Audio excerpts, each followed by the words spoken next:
Ya. Pastor so. Ari hafi kuza.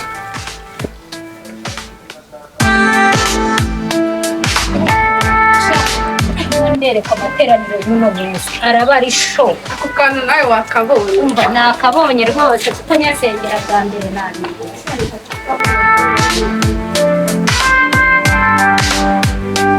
Turaye ba mbere mu cyumba uretse Diako. Ahubwo uyu munsi twiyakwiye pe. Diako haramutse. Haramutse neza. Pesa shimwe. Ayimbaza.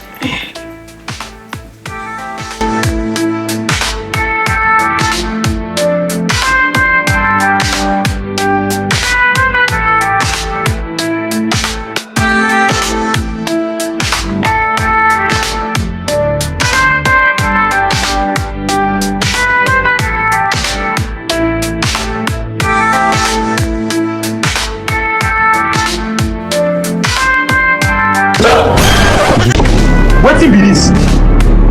Ugiye hano ntabwo ducuruza ibiyobyabwenge. Abantu bakira. Oya hano twakira abakozi b'Imana ntabwo twakiza abasanzwe. Hano ntabwo mukundira kwinjira wambaye ibyo bintu. Ndetse ubu nambaye n'inzu y'Imana ntabwo ducuruza ibiyobyabwenge. Ibisubu ni ibiki wakwinjiza mu nzu y'Imana? Uretse gature ibi ni ipantaro iyi ni style igezweho mu ntabwo uri bwinjire mu nzu y'Imana. kandi nanjye nje kwakira. Ntabwo uri bwinjire mu nzu y'Imana umeze uko. Nk'ubu uyu muntu aba yanyweye itabi ntabwo uri bwinjire mu nzu y'Imana. Genda ntabwo uri bwinjire mu nzu y'Imana wambaye gutyo. Genda wambara imyenda myiza nawe uzusenge nk'abandi. Wacyure ko wewe ndakubwiye ngo ntabwo wakwinjira mu nzu y'Imana umeze gutyo. Icyo utumva. Nzahora ndi nambaye ikirenge ntabwo wakwinjira mu nzu y'Imana. Nzahora ndi mudiyakoni. Yes ashimwe. Ahimbazwe pastor. Imeze bite mudiyakoni? Ni neza mukozi w'Imana. Ko watumye abakiriya turi kubaheza hanze. Urumogi mu nzu y'Imana. Wowe urinjiza urumogi mu nzu y'Imana. Waje kwakira agakiza. Narinje kwakira agakiza mbonye kuba mu burara bwose biranda. Niwe bari barambwiye. Oh my god. Ese kwambaye gutyo ibyo ni ibiki? Ko pastor nabona nta birenze. Nje wambara nk'abapasiteri. Abapasiteri bambara nk'abapasiteri. Diako. Mureke yinjire n'ubundi abinjiramo hano bose ntago ari abakristo. Buriya ijambo ry'Imana riraza kumunyura akizwe. Mureke nawe yinjire turamwigisha ijambo ry'Imana arakizwa arasohokamo ari umukristo nk'abandi.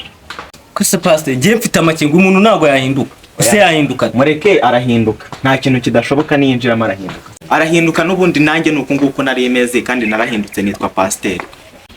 Kirahinduka. Ngaho ni cyiza kinjira.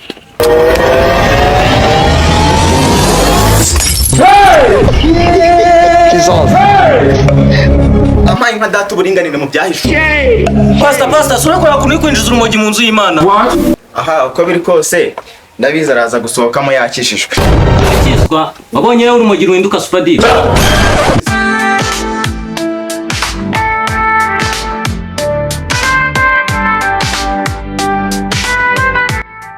Yesu ashimwe bakristo. Ahimbazwe pastor. Mumeze neza? cyane rwose turashima. Umunsi wagenze neza. cyane. Mwakoze kwitabira iki cyumba cy'amasengero. Mwakoze kuza. Uyu munsi ndabizi murafashwa kabisa. Murafashwa kabisa ndabizi. Kuko umwuka yamvugishije uyu munsi muraza gufashwa. Amateraniro aragenda neza. Nihangane kandi ibintu byose biraba ku murongo. Nizina ryawe izina. Mbese pastor. Yazindutse nkitwa ikirara wakerewe we. Turamwita ikirara. Ngo nabirenze uriya twamwita ikirara. Mpamvu kaza kahagira n'agasekuru kamaze kwisahidira. Pastor, kuna nzi ko twaje tuje gusenga no twaje mu kabari kuryo abantu bazana umurambo nk'ubu bwose. Kwisahidira nk'udusekumbe. Ariko manzo wasize ntago ari gusa.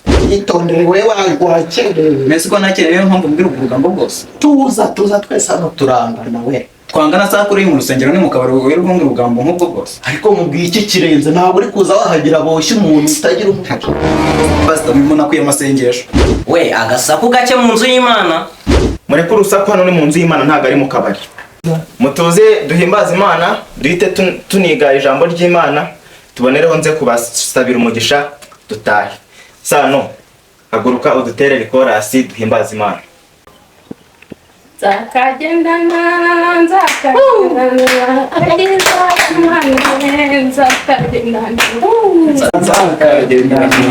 agakiza k'Imana we nzakagendana nzakagendana agakiza k'Imana we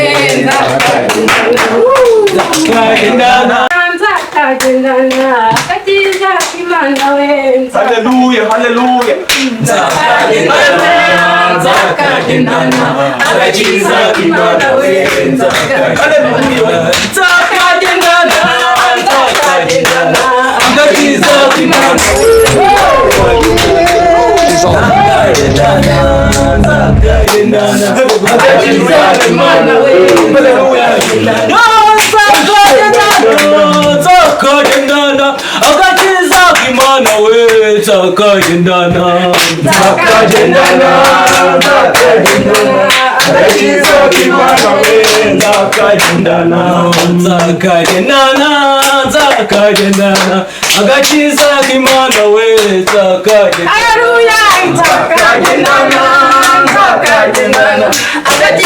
k'Imana we Murakoze mwicare twiga ijambo ry'Imana.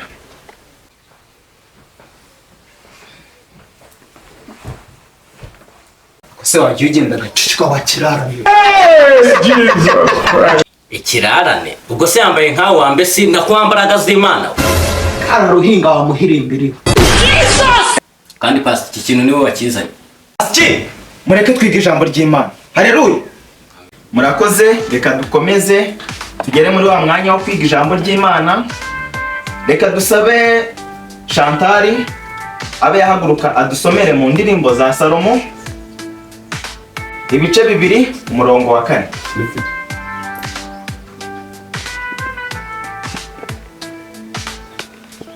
Reka dusome ijambo ry'Imana. Yanjyanye mu nzu y'ibirori n'ibendera rye ryari hejuru yanjye ari ryo rukundo. Amen. hasta n'iby'urukundo birimo kanifatiro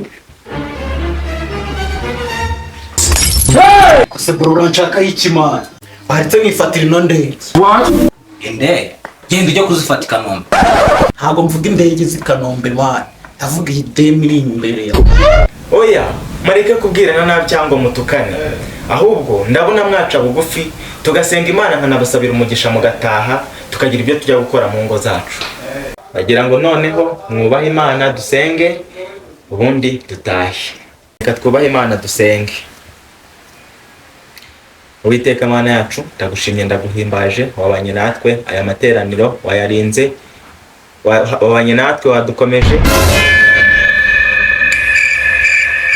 Mako wabanye natwe tugire neza wabanye natwe waduhawe umugisha mu izina rya Yesu Kristo aho Imana komeza ubane natwe turinde duheje imbaraga zose z'umwanzi sekibi mu izina rya Yesu Kristo aho komeza ubane natwe komeza dukomeze abakristo baho umugisha natwe kandi duhe umugisha wabanye natwe icyubahiro n'icyawe iminsi yose tuyobore kandi komeze gukorinde bano bakristo bacu mu izina rya Yesu Kristo amen.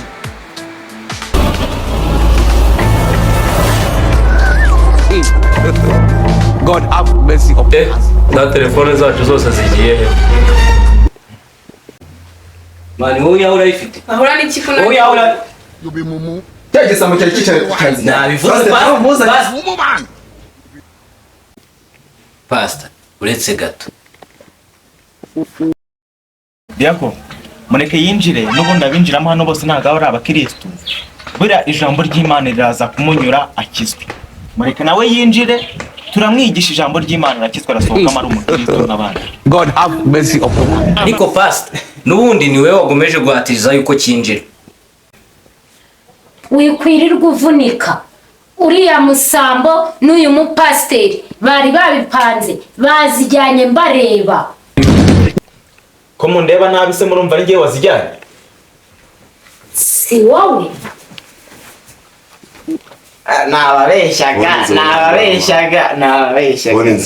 Nababeshyaga rwose. Zizane. Zani izo fone. Inji zane zo phone zizane. Uzi ko ari seriye wa. Mareka mwese turabigenza gute kubona atari. Wowe nande. Oya reka nyine ntago ari ko. Sizane cyangwa uve hano ubu murambo we. Reka tujye kumure. Deble.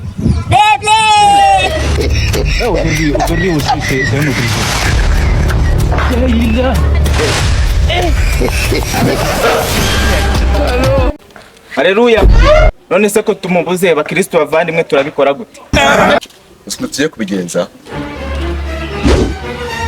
aheza ni mwijoro.